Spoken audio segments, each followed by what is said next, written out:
O áudio que vocês vão ouvir agora é parte do podcast Xadrez Herbal. Caso vocês queiram ouvir mais sobre esse assunto e outros temas de política internacional, é só ir em xadrezherbal.com.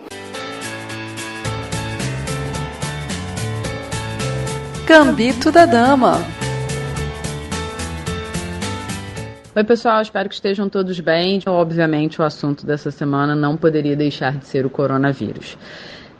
A gente vai tentar de alguma forma traçar uma possibilidade de análise de impactos econômicos, porque é uma coluna de economia, mas o fato é que nesses 2 últimos dias, eu estou gravando na quinta-feira, então os 2 últimos dias a situação ficou um pouco mais alarmante, pelo aumento considerável de pessoas infectadas, que já ultrapassam as 7 mil pessoas, e um aumento ainda mais considerável, não em volume de pessoas, mas proporcionalmente de mortes pelo coronavírus, que passou de 17 para 170 pessoas.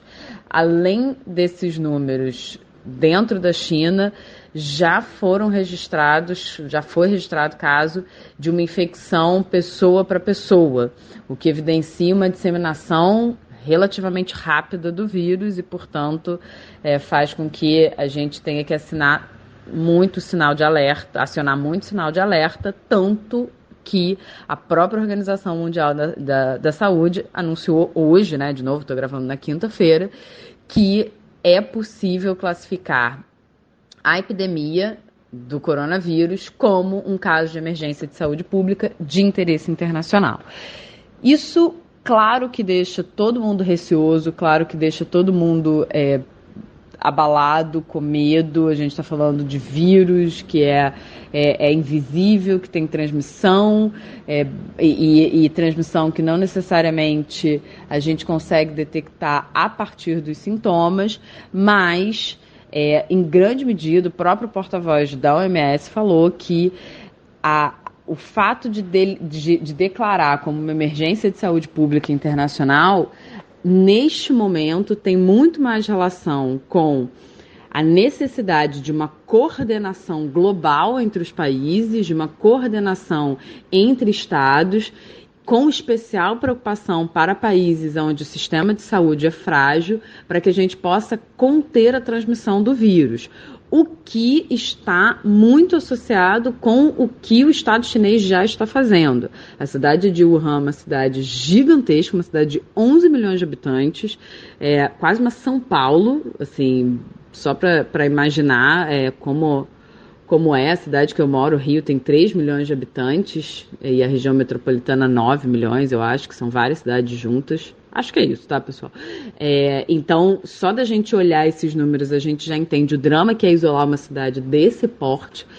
E, obviamente, como a Murphy está sempre aí pra gente, para completar, a gente está falando de um período de férias escolares de Ano Novo Chinês dentro da China, o que faz com que o impacto seja ainda mais significativo.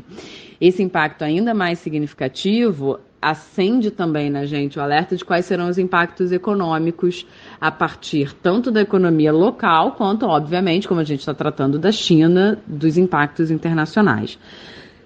Olhando a necessidade de um isolamento de uma cidade desse porte, num período como esse, não dá para dizer que a gente não vai ter um efeito imediato na economia chinesa. A gente está falando portanto, redução com essas medidas de isolamento, essa coordenação da necessidade do Estado chinês com a comunidade internacional de tentar reduzir a transmissão e a disseminação do vírus. A gente está falando de baixa circulação de pessoas, baixa circulação de mercadorias, restrição de viagens internacionais, vários voos que foram cancelados para a China, não só para a cidade, mas salvo engano, a British Airways tentou controlar os voos para a China continental, não só para a cidade. Então, isso faz com que a gente tenha uma potencial redução na economia de modo imediato, como aconteceu em 2003 com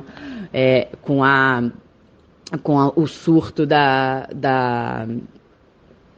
Ai, meu Deus do céu, com um surto do problema respiratório que teve no início da década e que teve um impacto da década passada e que teve um impacto retrasada já, né? E que teve um impacto grande na economia chinesa. Mas aí a gente já pode começar a fazer um exercício aqui de análise, de tentar prospectar um pouco. Se naquela época houve um superdimensionamento dos analistas com relação ao impacto da crise da saúde na economia chinesa, tanto que naquele ano a China cresceu mais de 10%, ainda estava no crescimento de 2 dígitos, o que acontece hoje é que a gente vai ter o cenário chinês e o cenário global é um cenário diferente de 2003. É um cenário diferente porque a China já não cresce tanto, a despeito de, por exemplo, quando eu falo de comércio, né, de um impacto no comércio, a gente já tem muito comércio online, o que faz com que talvez essa restrição de circulação de pessoas e mercadorias seja menos afetada, mais ao mesmo do que era em 2003, mas ao mesmo tempo a gente tem um cenário onde a China cresce bem menos do que crescia há 15 anos atrás, há 17 anos atrás, para ser mais exata, e, portanto, a capacidade de absorção de qualquer impacto econômico vai ser um pouco menor. Quais são as potenciais boas notícias? Apesar de uma desaceleração econômica, a gente já tem aqui falado nesse espaço que a dinâmica do crescimento econômico chinês mudou, então o que caracteriza o crescimento chinês já é um pouco diferente da produção de bens e serviços para jogar no mundo, a gente já está falando de um avanço tecnológico. Então, isso de alguma forma talvez absorva um pouco mais, uma previsão pessimista de que vai ter um impacto de 0,1% no PIB chinês, com contágio tanto para a Europa quanto para a Oceania, por exemplo, mas aí já na casa na segunda casa decimal, 0,04 e 0,02 de impacto no PIB desses países, dessas regiões. Então, o que a gente olha é um impacto, a previsão, né? Um impacto não necessariamente muito grande, mas um impacto, só que num contexto de um crescimento menor, mas, como eu estava falando, a boa notícia, quer dizer, a potencial boa notícia é que tanto a dinâmica de crescimento é um pouco diferente do que era anteriormente, o que caracteriza, né, abrir as contas nacionais chinesas é um pouco diferente, o que pode ter alguma capacidade de absorção, e a própria construção, a própria sustentabilidade do crescimento chinês, ainda que em taxas muito menores do que tinha antes, possibilitou de alguma forma que as políticas monetárias e fiscal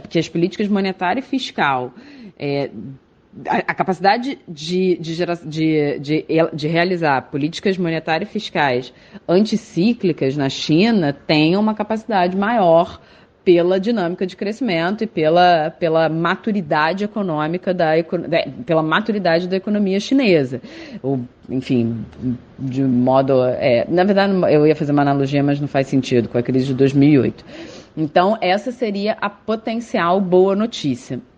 A outra potencial boa notícia é da própria assinatura do acordo com os Estados Unidos, que faz com que toda a compra de materiais medicinais, remédios e máscaras, no fim das contas, acaba impondo que a China cumpra o aumento das importações. Então, isso também pode ser algo, enfim, digno de nota, né, que faz com que tenha esse impacto positivo, mas a questão é que o que a gente pode esperar e aí eu estou sendo super bem otimista, né, estou olhando só, reproduzindo só as análises mais positivas sobre essa crise de saúde. Mas, ao mesmo tempo, para também não ficar no mundo poliana, a gente ainda não sabe o quanto essa crise de saúde vai piorar e o quanto dessa piora pode afetar não só a economia doméstica da China, né, a economia local chinesa, mas o próprio crescimento global, que já vem há anos, né, a gente já vem conversando há muito tempo aqui nesse espaço, já vem desacelerando consideravelmente, e essa desaceleração, de alguma forma, também reduz a capacidade do mundo de absorver uma crise de saúde que vem da China, um dos motores do crescimento global, obviamente com todas as ressalvas de que tem de alguma forma reduzido a sua importância pela própria redução desse crescimento. Então, o mundo pode ter essa baixa capacidade de absorção, além de estarmos num mundo muito mais incerto.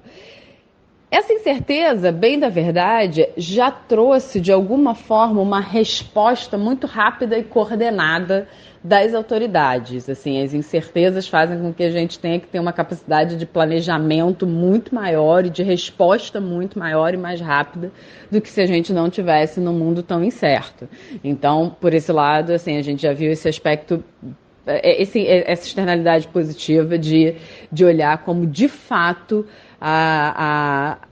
as comunidades correram para tentar se organizar rapidamente e conter a disseminação desse vírus. Mas, ao mesmo tempo, de novo, a gente está falando de um mundo incerto, a gente está falando de um mundo de baixa previsibilidade, de baixa capacidade de dar respostas num espaço um pouco maior de tempo e, portanto, a possível piora e a possível transmissão, sem que a gente conheça ainda o que vai acontecer nos próximos dias, né? De novo, no início da coluna eu estava falando, de 3 dias para cá, a gente teve uma piora muito grande do vírus. Então, até melhorar essa crise, o tamanho dessa piora ainda coloca para a gente uma dúvida muito considerável sobre o tamanho dessa crise. Então, eu acho que é bom a gente esperar as cenas dos próximos capítulos.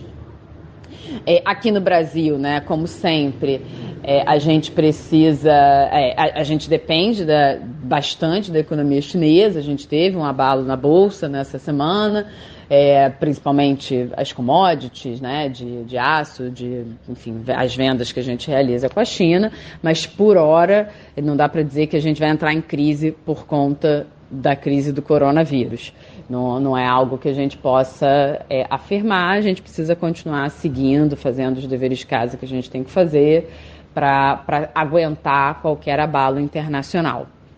Então, provavelmente, os mais afetados vão ser os países que mais comercializam com a China, né? Ali, Austrália, Japão, enfim.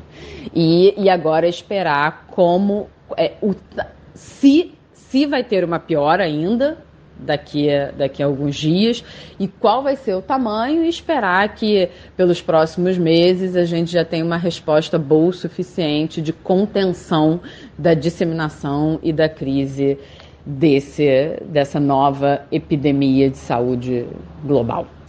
Bom, pessoal, é um assunto super arenoso, né? Porque, enfim, a gente sempre fica receoso, a gente sempre fica com medo. É claro que a gente tem medo. Aqui no Brasil já tem 9 casos em análise pelo Ministério da Saúde, mas não tem muito o que fazer, né? A não ser tentar, enfim, se cuidar, monitorar e ficar alerta sobre todos os avisos que as autoridades locais e internacionais possam dar. Bom, como dica de hoje, eu queria falar de um livro sensacional, assim, maravilhoso. Eu sempre falo desse autor, mas eu adoro ele, eu acho ele um dos melhores autores que tem na atualidade, do Ian McEwan, e o livro é Enclausurado. É imperdível, assim, um dos melhores livros que eu já li, eu recomendo pra caramba. Beijo e até semana que vem.